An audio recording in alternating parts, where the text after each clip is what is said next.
So, ladies and gentlemen, I'd say we start. So maybe you want to come just here. There are several chairs left. Welcome to tonight's open lecture series, part 2, here at Witzemann Space. And I'm completely delighted that we can have this cooperation again with Witzemann Space here in Stuttgart. And Alex Bernhard, thank you so very much for offering to join. And it, I guess, will be a very exciting evening. And when you see here, that's the title, Digital Revolution and the Common Good. And what I have to say, this evening will be broadcasted. We are live on air right now. So this, of course, has to do also with the digital revolution we are living in and living through. And I just want to mention that tonight we are going to have an expert here. He is still hiding, but he has to come right into the spotlight afterwards. And I mean, what's digital revolution? Yeah, it's polarizing. That's basically it. Yeah, it's really, some people, they love it. Some they hate it, actually. Some have more than second thoughts about the revolution we are living through right now. We are right in the middle. But what actually does it really mean?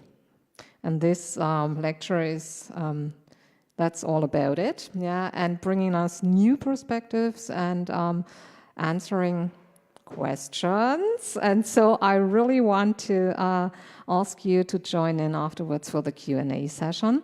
And now it's up to you, Alex, to say something and to introduce our guest, Professor André Reichel from the International School of Management here in Stuttgart. Okay, I hand this mic over, and thank you so very much, everybody, for joining us tonight and for coming. And here is the mic. Thank you very much. Well, yes, a few words about me. My name is Alexander, and I'm here representing the Witzemann Space, which is an ecosystem. It is basically a platform for people who want to actually discuss and basically act upon great challenges of our time, okay? And this is basically also the topic today, and we ignited this event series here together, Christiane and the German American Center here in Stuttgart, and the city of Stuttgart is a great also financial supporter of this series, in order to basically tap on relevant economic, social, and environmental issues. And today, we talk an issue that is, of course, omnipresent, especially when it comes to an industrial and economic discourse, okay? And this is, of course, a topic that will impact our lives, it will impact our society, and it will impact also, and Christiane said it before, our moral perspectives and perceptions, okay? And today, we want to move away a little bit from the idea, and basically from the current discourse of how can we actually sustain our business model into the future, okay? How can we right now basically save our business models and think about what it actually means for us right now and in the next few years, to a perspective where we basically think about how can we shape it, okay? How can we impact the normative framework of the digital revolution, okay? And the technological changes in order to be able to shape a future that is basically beneficial to all of us, okay? And not just being the consuming part, okay? Not just being the receiving end of what is actually going to happen in the future, but being a proactive and impactful part of it. And in order to actually shed some light on that topic, especially from the responsible point of view, we invited Professor Dr. André Reichel here, who holds a business degree from the University of Stuttgart, as well as a PhD on regional sustainability, if I'm not wrong at that point. He held different positions at important and famous educational institutions, including the Zeppelin University and the University of Oxford. And his current focus and research focus is digital businesses, sustainability, and I read notions of post-growth. Today he's a professor at the International School of Management, and we welcome you. And the stage is yours. Thank you. So thank you, Alex. Thank you all for coming, for having me here, and for engaging in a discussion on the digital transformation and what kind of impacts this might have on societies. I was just talking before we started. I was talking that nobody really understands what's going on. Nobody really does. When we talk about digitalization, that's a very German word, by the way. The Americans are talking about tech. We talk about digitalisierung, so anyway, let's talk about digitalization. But what we mean here is, of course, a basis for a fundamental change in how society is structured, how we are going to work in the future, how we're going to live in the future, how are we going to educate ourselves in the future. So this is a fundamental shift. It's not just a technological shift or a technological change. We have to understand digitalization as a social phenomenon and a phenomenon that changes society. And that's why what I will try to explore with you in the next roughly half hour or so in my talk from now to next. So what's next? And what kind of impacts the digital transformation might have. I will use some theoretical models that I use in my research. But I walk you through them, and I hope you're not intimidated by them. Before I start with theory, I have to start with theory, of course. Just to show you what I try to tell you here. When we look at digital technologies, we have to take a much broader view what they imply. If we follow the German sociologist Niklas Luhmann, changes in the dominant distribution medium in a society also changes that society on a very fundamental level. And you can trace societal shifts or discontinuities in human history when you follow these shifts. These shifts in dominant distribution media. You all know that we can try to understand the evolution of, it doesn't want to go that way, but you know it, I just leave it here. But you know it that we can try to understand the changes in societal evolution from I don't want to use the word progression because this implies kind of a telos, kind of a goal in human evolution. But there is a shift. There is a shift from tribal to it's one back. It's one back. This one. And if we can just freeze it here, from tribal societies through more hierarchical structured societies to what we call a modern society and what might be an emerging network society. But at the fundament of these societal shifts are changes in the dominant distribution medium, and you can trace this quite nicely. And Dirk Becker, one of the last students of Niklas Luhmann before he died, he's arguing that these shifts in the dominant distribution medium,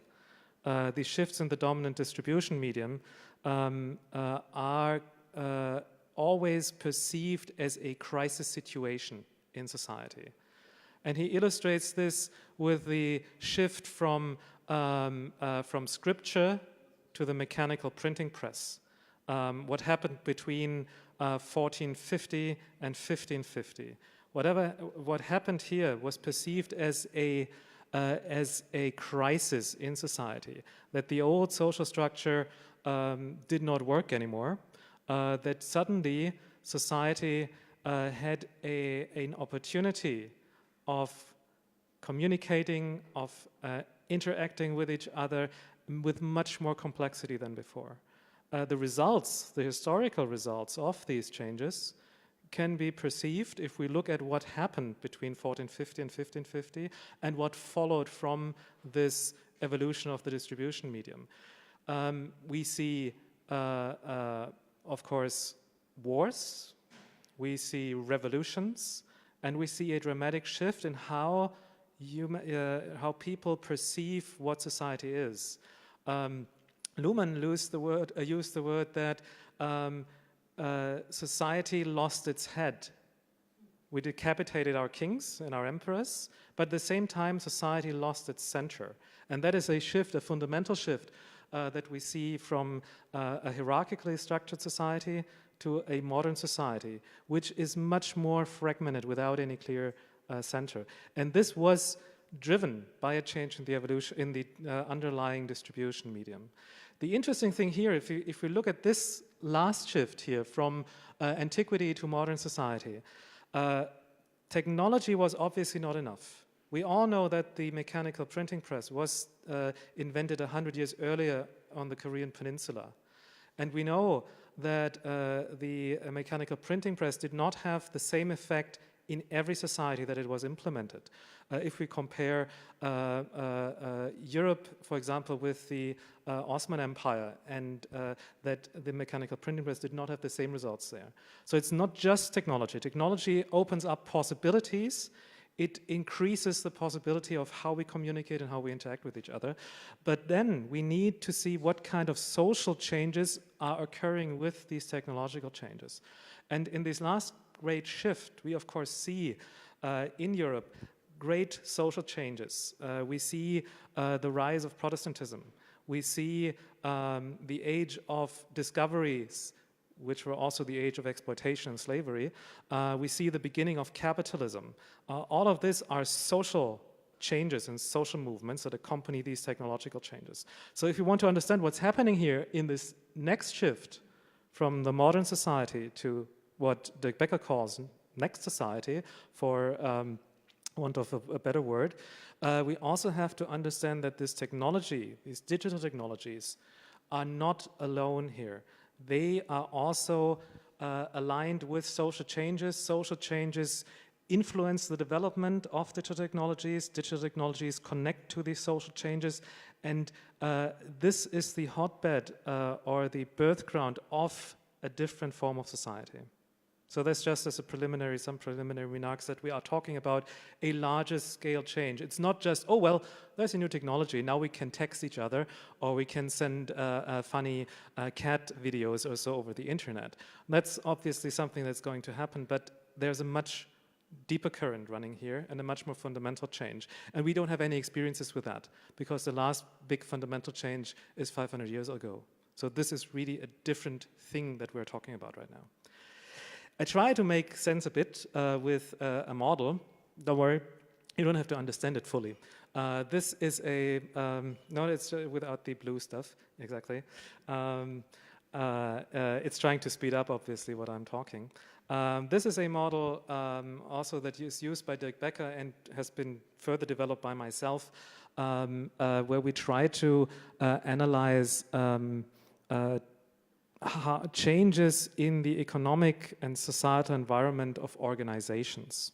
And I will use this model that tries to understand the context of what companies, entrepreneurs maybe like you here in the room, or you on your couches watching us on live stream. I think most of you will be sitting on couches and being very cozy right now. So I try to use this model to understand what is going on here. And these contexts here, product, technology, organization, economy, society, individual, are all contexts you as entrepreneurs, as people working in organizations are dealing with.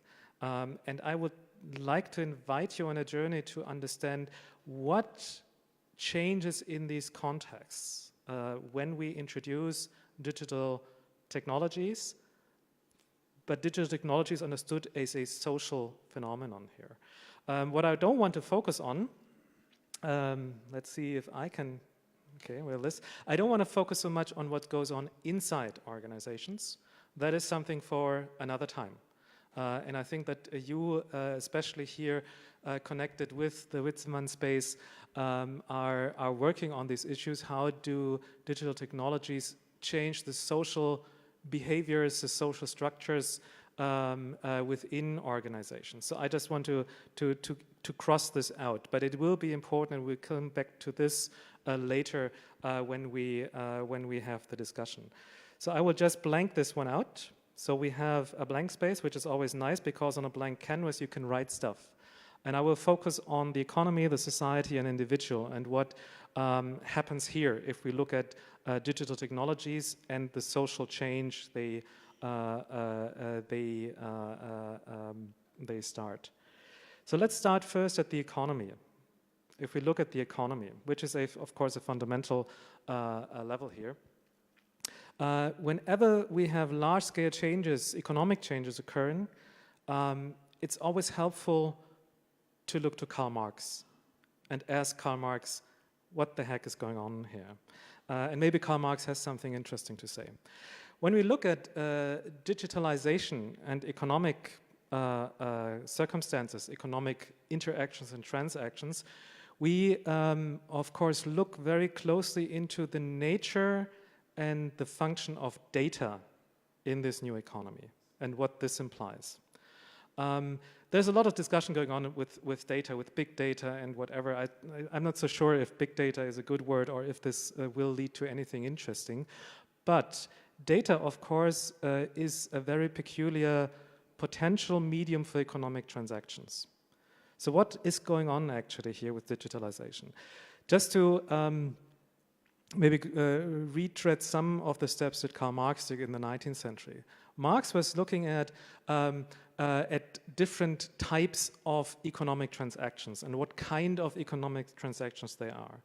And he was looking very much into, especially into how commodities and money changed hands and what kind of an influence is behind that. So he used M as money, and he used C for commodities. And there are two exchanges that Marx looked into. The first one is the direct exchange, as he called it. The direct exchange is you have commodities, you change this for money, and with this money you buy new commodities. So money is just an intermediary, but you are focused on the use value of the goods you have. So you're interested in the goods and the use value that the goods have. That is a direct exchange.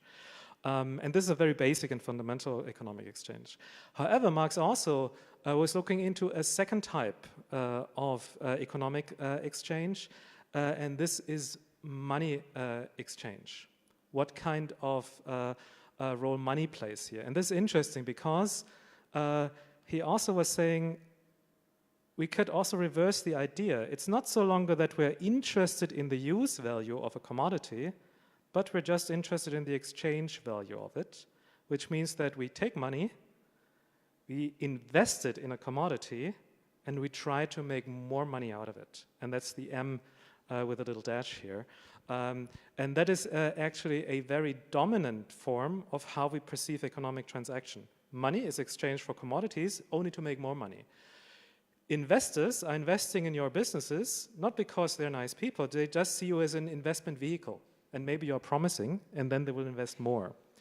The interesting thing, and this is something that Marx also has seen, is that why don't we cut out the middlemen? Commodities are a nuisance. Why don't we just make money out of money?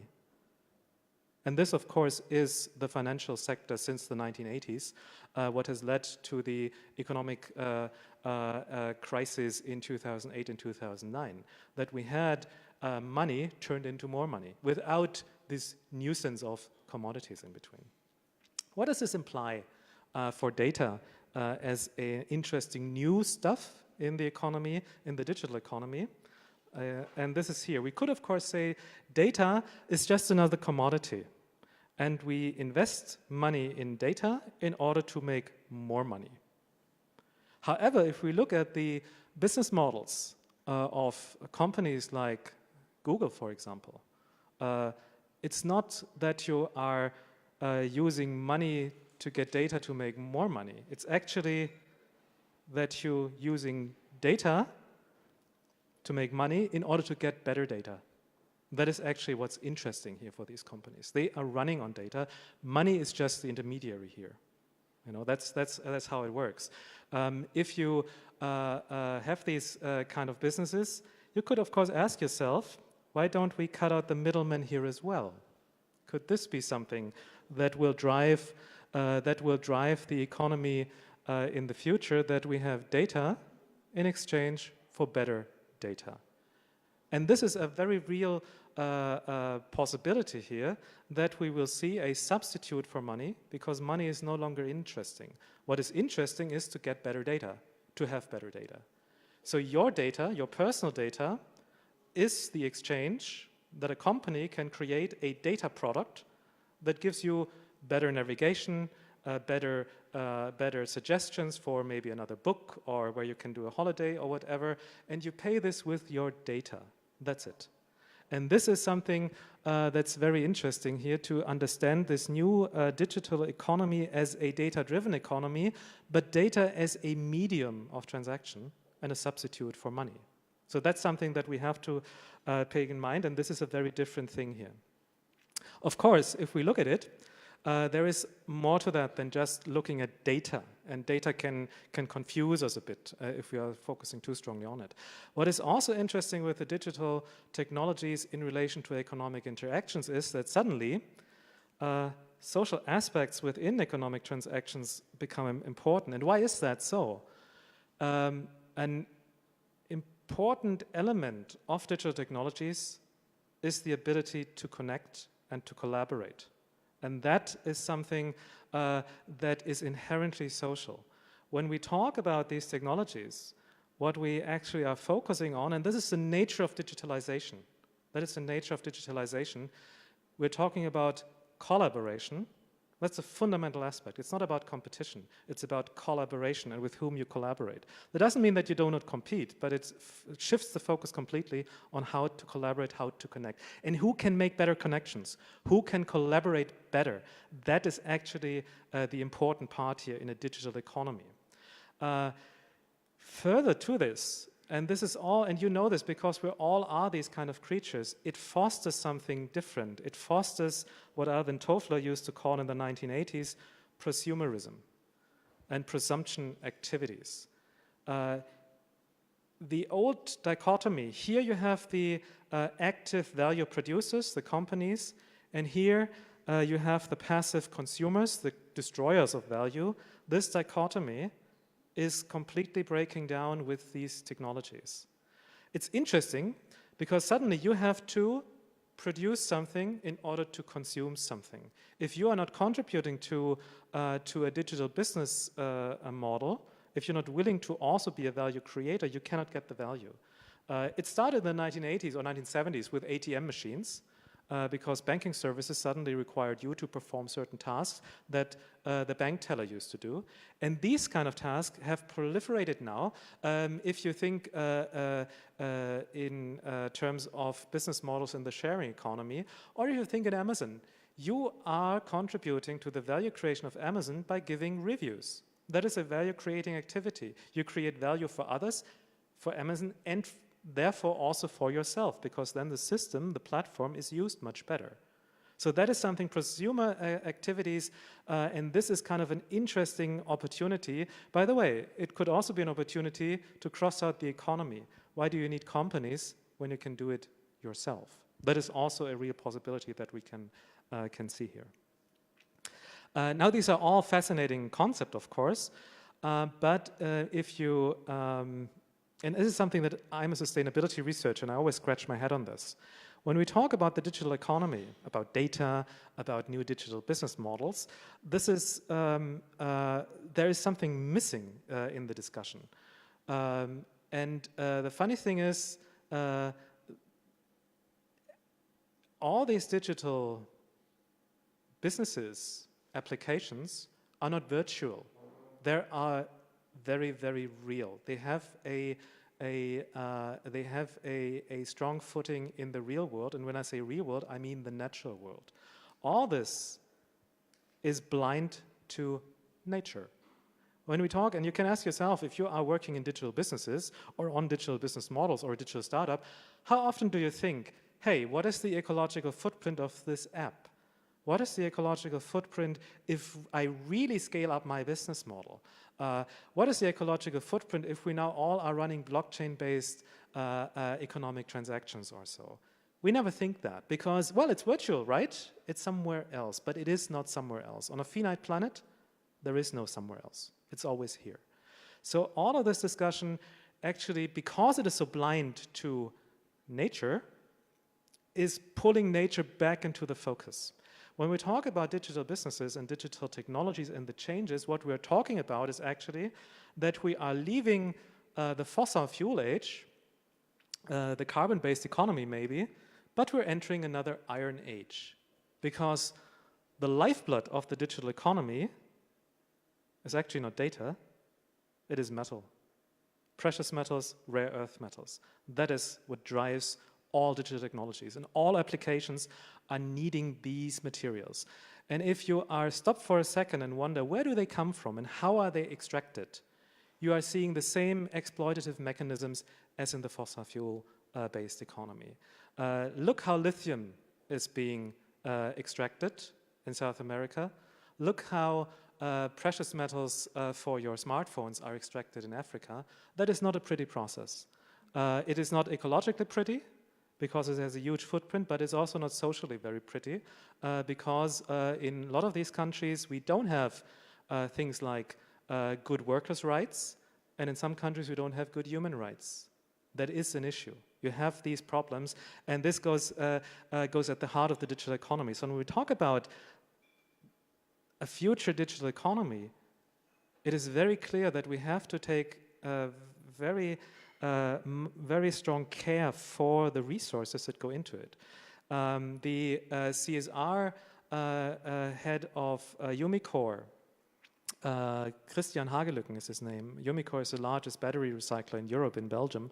And he said, the digital economy requires a circular economy. It doesn't work without it. We need a circular economy. We need actually a 100% circular economy.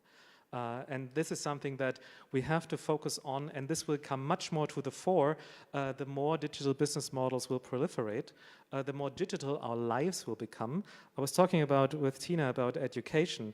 The more we have these technologies everywhere, this thing will be very important. And the question is, how does this influence this emergence of a digital economy? Because if we don't solve this problem, there will be no digital economy. Or there will be a digital economy for the few who can have these resources, who can use the energy, and the many will not have access to them, or they will have to suffer for them. And that's I'm sorry, but this is not a very good point, but we have to take this into account. And this is a blind spot here. Of course, maybe ending on the final spot here, and this is the human individual. And what kind of implications this will have on the human individual. I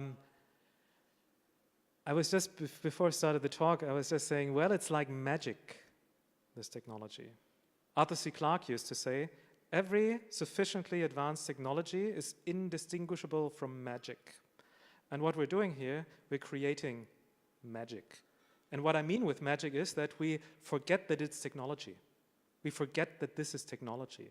It is an extension of ourselves. Technology always has this kind of impact. It is an extension of ourselves. But ask yourself how intimately you are connected to your screens. The screen is the new reality. You are intimately connected. The first thing in the morning, you look in a screen. You would just look what time it is, or you check Twitter or whatever, and then you go to work and you will look on your screen and read maybe the news. You will start to send your emails, your text messages, you maybe download some stuff. At work you will have an interface, a screen as an interface, and work with that. It is an extension of yourself, and you forget that it is technology. It is just like a third arm or a sixth finger or something like that. So that is something that is of course happening. And if we are thinking about the possibilities, if this technology becomes ever more invisible, if we can incorporate it in our bodies, and it becomes a corporeal technology, of course this is magic. You will just want something, and it will be delivered. I was always skeptical as a sociologist or a social scientist when it comes to things, these science fiction kind of ideas of reading thoughts or using thoughts to control something. But it's a very real thing, because when you start to formulate a word in your mind, the electrical currents in your jawbones start to change. And of course, if you just need a sensor that is going to read how the electric currents in your jawbones and your muscles are going to change. And you can learn an AI, what kind of word are you thinking right now? That is a very different kind of incorporation of technology in yourself. So we have to think about, and I'm not a transhumanist, by far not, it frightens me, but we have to think about these ideas. What does this mean to the human individual? coming a bit closer to home, just let's step back 150 years with the Industrial Revolution in Germany. The Industrial Revolution produced the industrial individual. It produced the industrial worker. It created institutions that formed and shaped and educated the industrial workers. Modern schools, mass schooling that we've seen in the 19th century, are not a means of emancipation. They are a means of educating people to become industrial workers. That you go from your home to a certain place, wear a certain uniform, perform a certain task for a certain time, and then go back home. That is industrial work. If we now have a shift towards this new type of economy, we don't need the industrial worker. We need a digital worker. That's probably not just a worker, that will be much more. So this means also that we really have to rethink, and we will rethink very strongly our educational systems, but also what we value.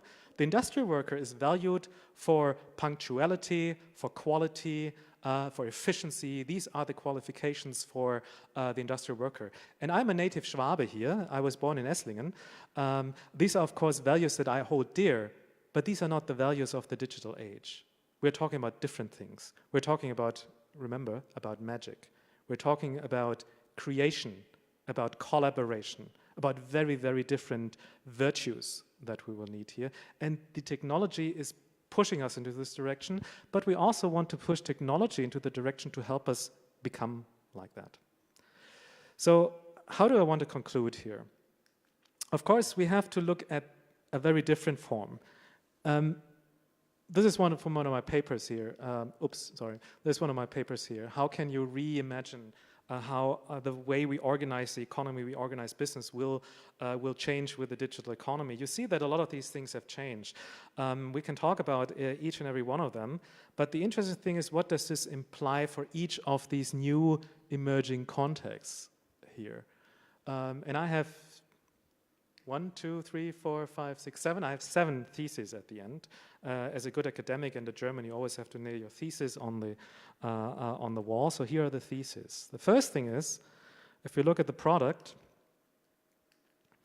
is the ecosystem. And you know all that if you're in a digital business development or so. The product is the ecosystem.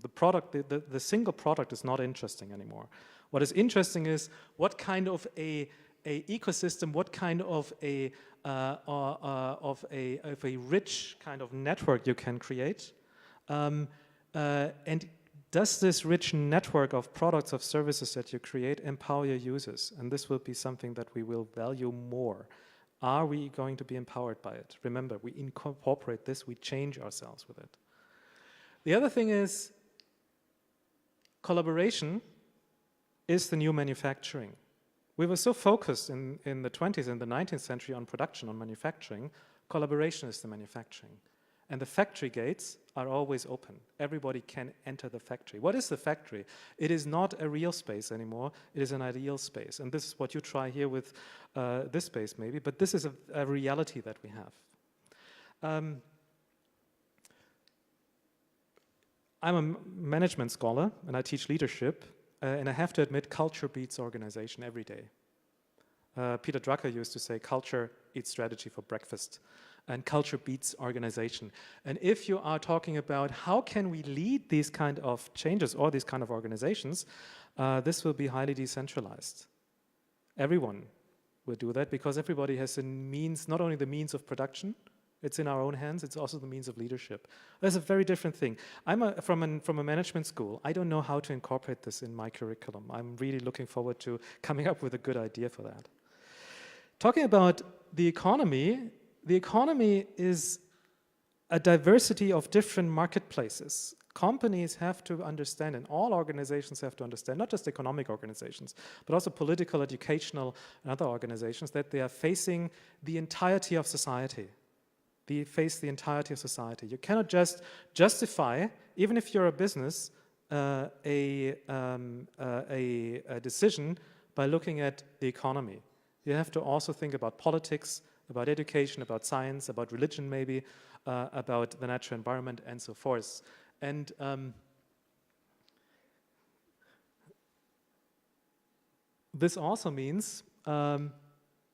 you you have to collaborate more. I cannot stress the importance of this here. This is just following from what I said. What is also clear is society is back. In the good old neoliberal days of the 1980s, 1990s, and the 2000s, society was irrelevant because the economy was dominant. But as I said before, social aspects leak back into the economy, and society is back. It pushes against companies and into companies, and that you all know. If you have young people here, they want more from life and from business than just an income. Companies are no longer indifferent zones, they are different zones. You are not indifferent of what you do, everything makes a difference right now. So that is something that we can also see. What for me is interesting, and we forgot this for the last 50, 60, 70 years, nature draws boundaries, and these boundaries are hard and non-negotiable. You can try to negotiate with nature, but as my old physics professor used to say, negotiating with the second law of thermodynamics is pretty hard, and normally it will win. So you have to think really hard about notions of growth. Material growth, qualitative growth, some other forms. I had the hashtag here because I made a very expensive study with the Zukunftsinstitut. Feel free to buy it for 190 euro, and then you know what I mean with next growth, or you can ask me afterwards, of course. And finally, people achieve autonomy from markets. That is a potential. However, and this is a paradox, there's a paradox. We achieve autonomy with these new magical technologies, but we become completely dependent on them. And that's a fundamental paradox that we see, and we cannot solve this paradox in a way. But this will be happening increasingly so. So we start with technology, with a potential large impact on transformation of society, and we see how many facets digital technologies and the digital transformation can have and can change. If all this becomes a reality is uncertain. We have to, and I have to remind you this, the historical perspectives that I showed you at the beginning, there was no telos in that. There is no goal. There is no drive towards that. It can break at any given moment in time. It could also not happen, or could end in tears. I don't hope that it will end in tears. I hope it will end in something much nicer, in joy and creativity, in interesting discussions. And I'm looking very much forward to this, and I thank you for your attention.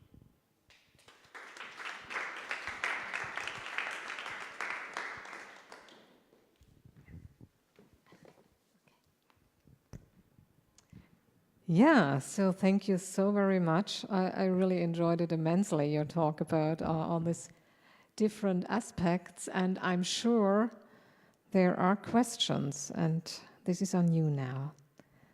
Or comments. You don't have to ask something, but maybe wanna, yeah? Well, I mean, you said before, being a prosumer seems to be somehow the future of it, okay? And, you know, traditional companies are somehow kind of, you know, into question, more or less, okay? Because the traditional kind of value chain is not incorporated anymore and not present. But, I mean, when we look at the corporate environment, especially in the United States, we do not see fewer companies, just few big companies, very big companies who basically just change their business model and be more or less what we call, or at least in the German-speaking area, platform corporations, who basically kind of, you know, form something which is called platform capitalism, on which basis you, on which basis you basically trying to work and exchange goods. Yeah, thanks for this point. And this is contributing to what I just said. It might not happen. It might be very different. Just might be the old capitalism, just with an even uglier face. Platforms. Platforms are interesting because they appear to be the new natural monopolies occurring in this digital economy. And platforms are working on something that we economically call network effects. That means if one person is on a platform, it's not very interesting, neither for this person nor for anyone else. If two people are on the platform, it's more interesting for these two and for the third guy who's not on the platform. And if you are the first one in this race, you will win. It was always interesting in innovation research. We often talk about, is it good to be an early mover in a market, or should we just wait and see what works and then move in with strengths? But in a platform world, the first one most likely will win because you can hardly catch up. That's why we have one Google and not 4 or 5. That's why we have one Amazon and not 4 or 5. That's why we have one Facebook. I know Facebook is funny because since the last 4 or 5 years, everybody was saying Facebook is dead and young people are not doing Facebook. But it's still by far the largest social network on the planet with more than 2 billion active users. So yes, that is an issue. The interesting thing here is there are two options here that I see. The one thing is the same thing that happened in the beginning of the 20th century, antitrust laws, hard regulation, a breaking up of these natural monopolies. This is something that we did and which we can do again if we choose so. The other thing is, what areas do these platforms not cover? What kind of services, what kind of values are denied by these platforms that could be interesting? And could we then have a different form of platforms that are using this? There is a whole field of platform cooperativism that is emerging right now. And this is the interesting thing. I wrote an article about this recently. It will come out, I think, end of the year or so, beginning of next year. But I was arguing, actually, you don't have a chance. Either you have regulation, destroying the established platform capitalists, or you establish platform cooperatives in new fields that are not covered by platform capitalists. If you have just a fair Amazon, forget it, it will not work. That's not interesting. But if you have something else that they are not giving you, maybe open some kind of platforms where you can have secure open medical data to help you with diseases or so, which is a blockchain-based startup in Switzerland. I forgot the name of it. But these are things that are interesting. These are not covered by the big platform capitalists. So you have to go into these niches with platforms as a means, but in a very different economic form. And cooperatives, the good old Genossenschaft, as we call it in German, might be an interesting economic form for these kind of economic actions because they are based on collaboration and consumerism. That is the nature of cooperatives, actually.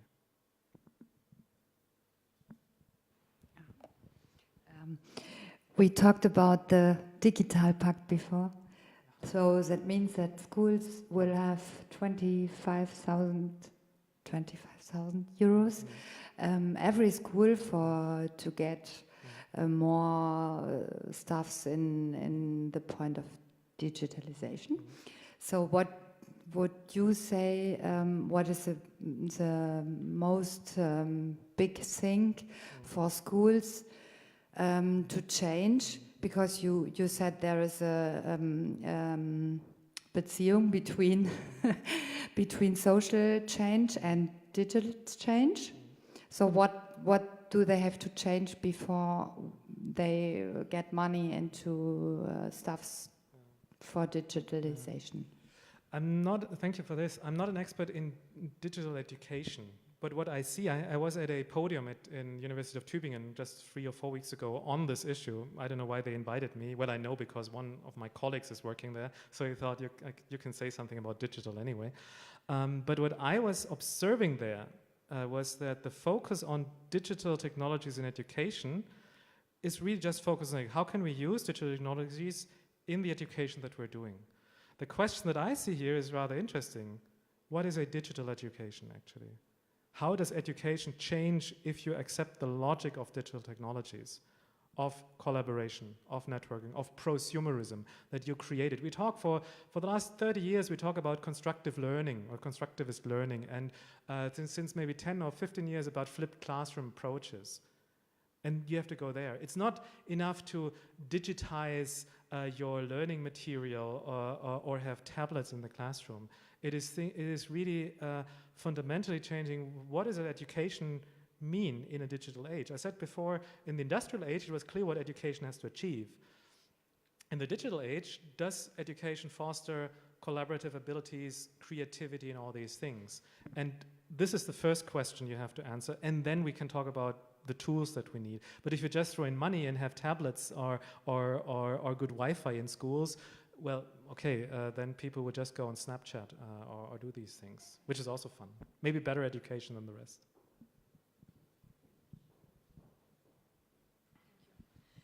Thank you so much. I have one question regarding government regulations, because you already started talking about this when you were answering the point on monopolies and how one can regulate that. But maybe you could talk a bit more on, first of all, the role of government in terms of encompassing also nature in thinking, and then what would be maybe potential mechanisms to, on one hand, of course, further endorse the growth, which is obviously agreed on as a value, but on the other hand also incorporate thinking on nature within government policy. I mean, the question here, when we see the relation between governments, technology and social change, it is often that technological development and social change is happening more rapidly than government policies catch up, and that's just inertia, and that's probably a good inertia. Otherwise, governments would just run in all directions at the same time.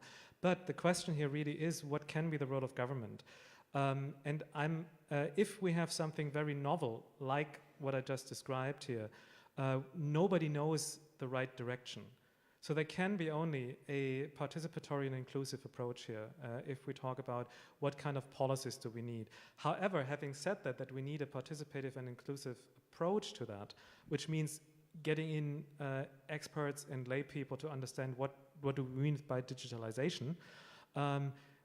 We know some things. We know monopolies. We know how natural monopolies form in an economy, and we know what to do about it. This is something where government does not have to wait for a roundtable discussion. This is something that you can try to regulate without further ado or so. And I don't mean things like breaking up Facebook or Google or so, but just think about what kind of regulation would be interesting. Should we treat Google like a news company? Because it is a news company. In the United States, about 2/3 of adults are getting the news from Facebook. So it is de facto a news company, but we don't treat it like this. We treat it just like a social network with lots of ads and commercial stuff, and the news stuff is done by someone else. So the question is, what kind of regulations should we have for these large companies? And this is maybe something also important. There is so much potential for a different kind of economy, for different kind of companies, for active prosumers. But if we have these natural monopolies, they will suck out all of the air for different types of economic activity. So for the sake of the digital transformation and for having novel ideas or novel businesses or novel opportunities, we need to have a regulation of these natural monopolies. Otherwise, they will block this. And the good thing is, actually, we in Europe, we could do this because these companies are not ours, so we could regulate them because we don't harm any European interests here. Quite on the contrary, we're probably talking about platform cooperativism. If our approach in Europe would be something like, how can we organize this kind of digital-fueled economic activity differently, maybe with cooperatives or other forms of economic organizations, maybe this would be our contribution to innovating digital change or so. But I think regulation, we don't have to wait for roundtable discussions. I think we can move forward with this.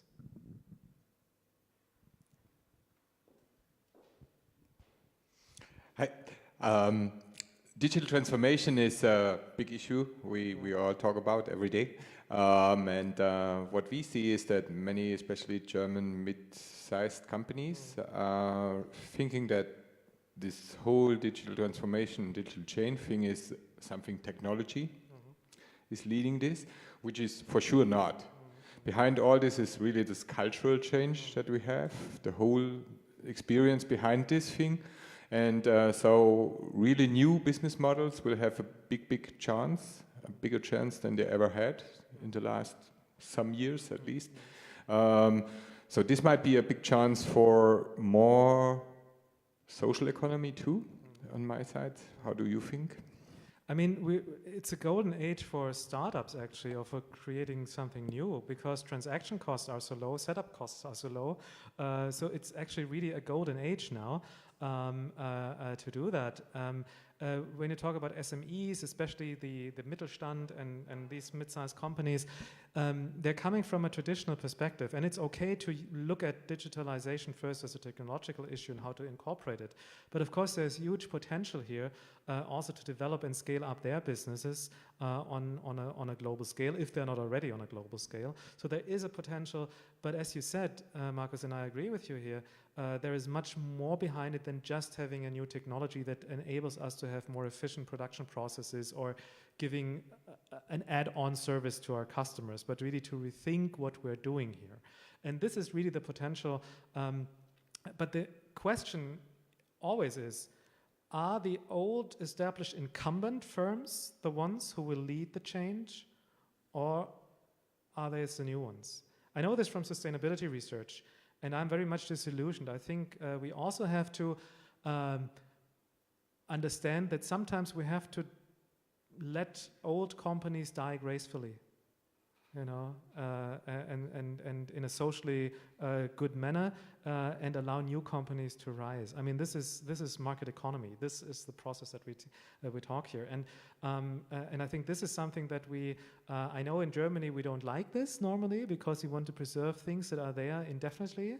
But this is not what sustainability means. Sustainability means that the system is creative and robust enough to reinvent itself over and over, regardless if this economic player exists in the long run or this. So this is not the thing. How can we create new ideas and new businesses? And this should be actually the focus. Otherwise, we are too conservative probably, and we will just solidify and ossify the current structures. And then we are an industry museum. This can also happen, especially in this region here.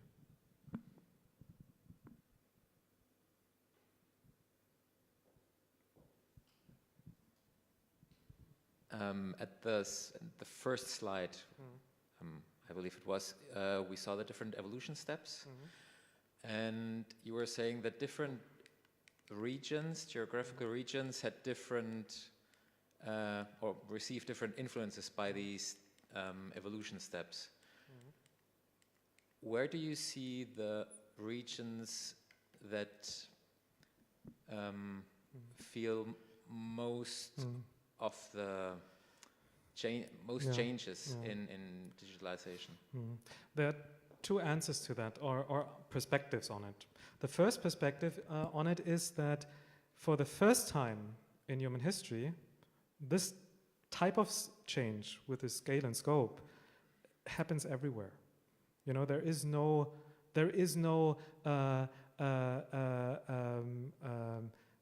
how was this called in East Germany? Das Tal der Seligen or Ungläubigen, the people who could not get West German television or so. So there is none of these blank spaces anymore. It happens everywhere at the same time.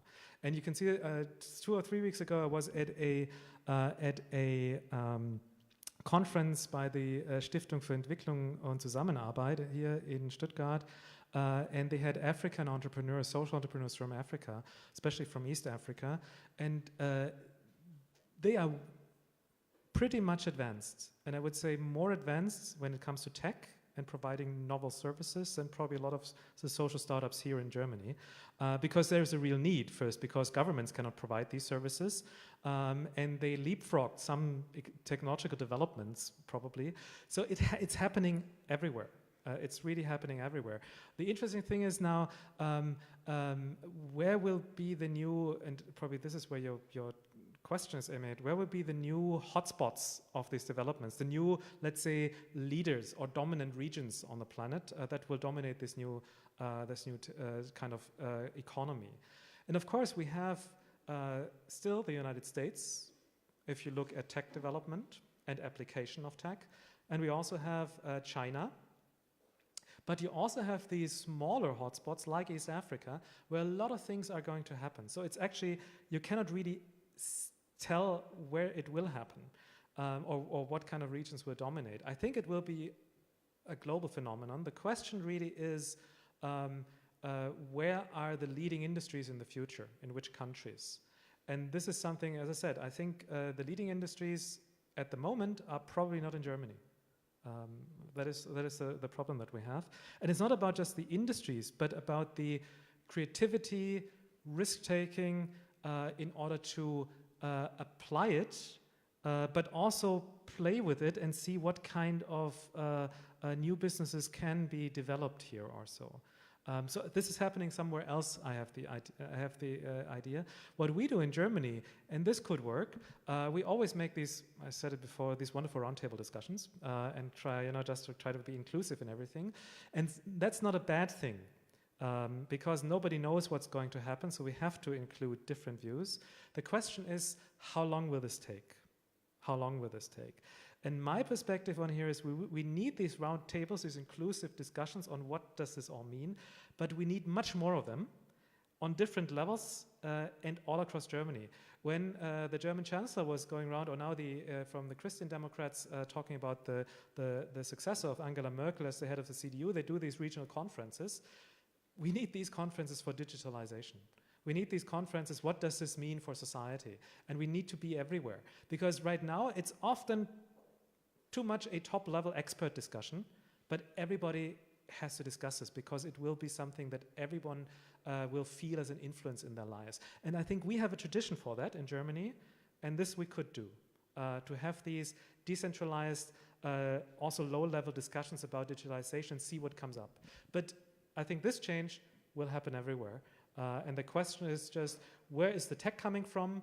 Where are the industry leaders? Where are the people who apply it? And who has the most interesting and clever organizations, political, legal systems for it?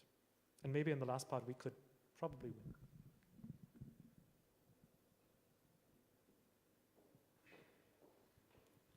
Hello. I don't know how good we are in anticipating economic disasters and problems of the world. What happened before I'm sure someone had a discussion before the Industrial Revolution like that, and what will happen after that. I would like to know from you, what is your perspective on the worst case scenario in the future, and what should we do to survive? Yeah, survival is a good word. We have to think very hard about that. Well, the worst case scenario is currently at least from and mind me, I'm born in Central Europe. I have a Western perspective and a Western education. But even those of you who are not from Central Europe will probably have a Western education, so you are biased anyway. But the worst case from this perspective is happening with a social credit system in China.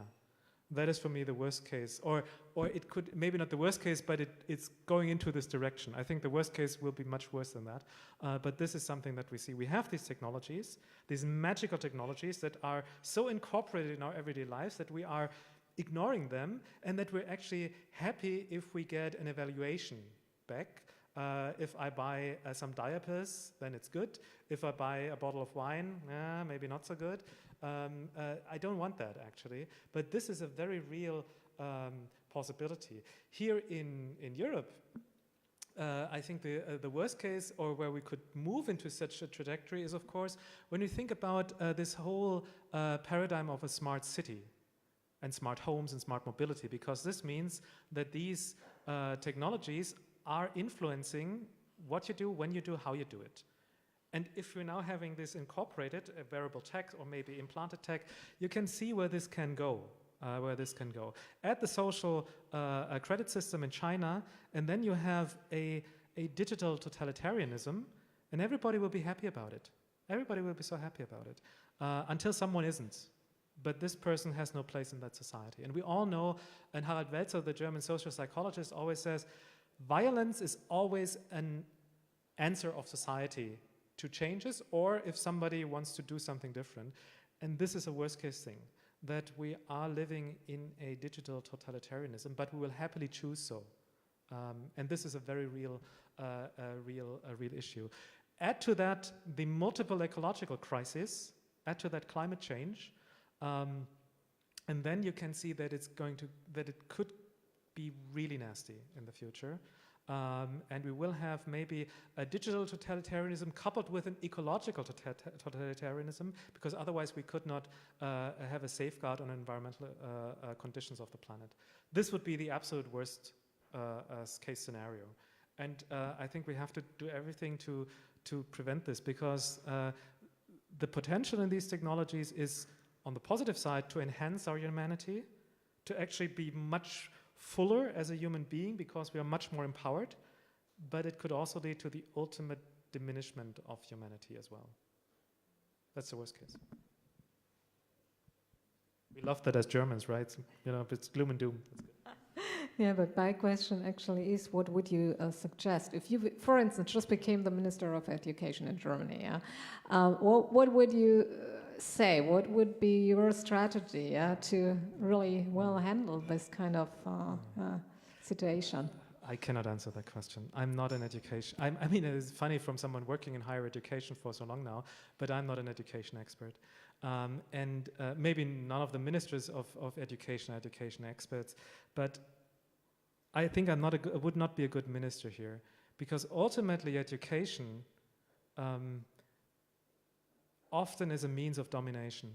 It is a means of domesticating people to do what society expects from them. That is how education works normally. The first thing that you always have to realize, and this goes back to Ivan Illich in the 1970s, education happens not in schools or institutions of education. Education happens everywhere. It happens in your life. And you have to perceive a situation as educational in order to learn something. That's why I cannot answer your question. I would be the worst Minister of Education, because I would probably close all the schools and say, do something else, talk with people, experience something, and try to build a new system from that perspective. But that's why you should not give me any ministry. Sorry.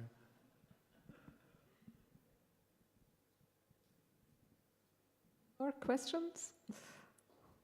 Nope, that isn't the case.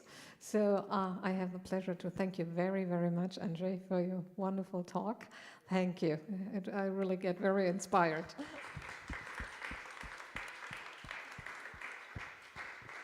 So, and then all of us, we are invited now to eat and to have dinner tonight together, to talk and to discuss, to go on. And so I want to invite you also for the December the 11th, and there will be the third part of the open lecture series. So very much looking forward to it. And thank you very much for coming, especially you, André. Thank you again.